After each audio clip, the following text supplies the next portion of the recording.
दोस्तों आज मैं आप लोगों को एक ऐसी कहानी से रूबरू कराऊंगा जो सुनने के बाद आपको डर लग सकता है। तो दोस्तों इस कहानी का नाम है भूत का साया। चलिए जानते हैं आगे इस कहानी में क्या होता है। दोस्तों इस बात को जाने 8 साल हो चुके हैं। तब मेरी मामी की तबीयत बहुत ज़्यादा ख़राब हो गई थी।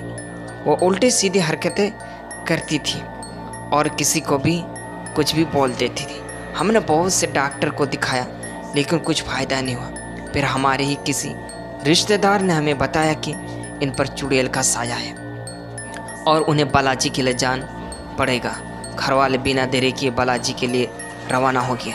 बालाजी पहुंचते ही मामी गाड़ी से उतर कर दौड़ती हुई अंदर चली गई। बाकी घर वाले भी उनके पीछे पीछे चले गए। वहाँ जाकर पता चला कि मामा जी ने अपने बगीचे में एक पेड़ कटवाया था जिस पर चुड़ैल और उसके बच्चे रहते थे। अब वो उनका घर तोड़ने आई थी मगर वहाँ थोड़ा समझाने पर वो मान गई।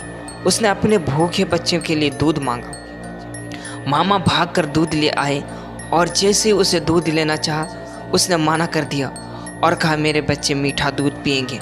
मामा ने सामने से जलेबी खरीदी और दूध में डाल दी।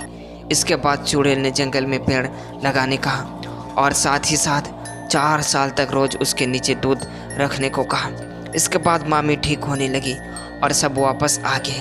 पर वापस आते वक्त मामी फिर से कुछ अजीब सी हरकतें करने लगी। घर वाले बुरी तरह परेशान हो गए। पूछने पर पता चला कि अब ये किसी और भूत का साया है।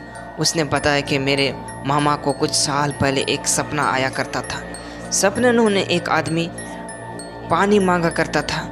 भूत ने बताया कि वो वही आदमी है। इसके बाद क्या हुआ काफ़ी पूछने पर भी किसी ने कुछ ही नहीं बताया मगर मामी बिल्कुल ठीक थी जिसको सबको तसल्ली थी। दोस्त अगर आपको कोई सा भी कहानी हो तो हमें सेंड कर सकते हैं इंस्टाग्राम पे और आपका मैं कहानी यहाँ पर बताऊँगा। तो दोस्तों आपको ये छोटी सी भूत का साया की कहानी कैसी लगी हमें कमेंट करके ज़रूर बताएं और ऐसी कहानी सुनने के लिए हमारे चैनल को सब्सक्राइब शेयर फॉलो अवश्य करें।